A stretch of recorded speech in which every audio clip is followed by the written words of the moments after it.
Assalamualaikum warahmatullahi wabarakatuh. Perkenalkan, nama saya Muhammad Taufiq Rahman. Saya dari Prodi Pendidikan Bahasa Inggris Universitas Islam Nahdlatul Ulama Jepara. Di video kali ini saya ingin menjelaskan jenis-jenis berita yang dipelajari pada matkul jurnalistik. Di sini saya ingin menjelaskan sedikit tentang jenis-jenis berita.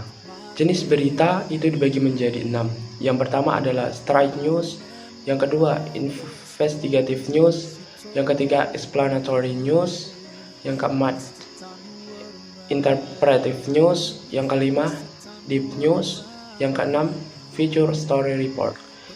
Yang pertama adalah pengertian dari straight news. Straight news adalah berita yang ditulis secara langsung mengenai peristiwa, ditulis dengan memaparkan peristiwa apa adanya.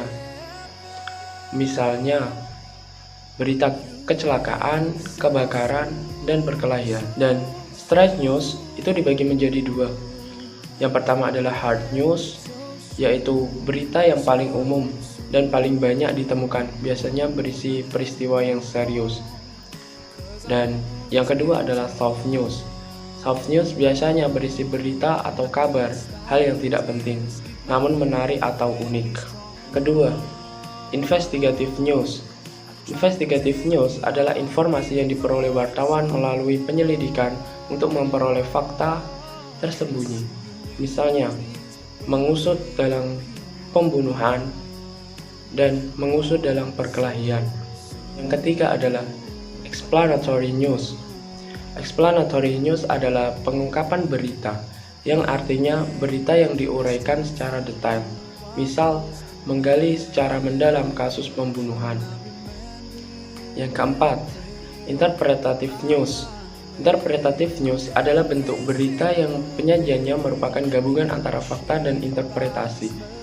Penulisan dalam berita ini biasanya disertai dengan uraian atau komentar. Yang kelima adalah deep news. Deep news adalah pengembangan berita yang berasal dari adanya sebuah berita yang masih belum selesai pengungkapannya dan bisa dilanjutkan kembali. Misal adalah kisah dari orang hilang. Yang keenam adalah feature story report. Feature story report adalah karangan khas penyajian berita yang mengabaikan pegangan utama dalam penulisan berita, yaitu 5W plus 1H. Misalnya, berita-berita human interest, kuliner, dan destinasi. Sekian penjelasan dari saya mengenai jenis-jenis berita dari mata kuliah jurnalistik. Dan terima kasih telah mendengarkan. Dan mohon maaf apabila ada kesalahan kata dalam saya menjelaskan. Sekian, terima kasih. Wassalamualaikum warahmatullahi wabarakatuh.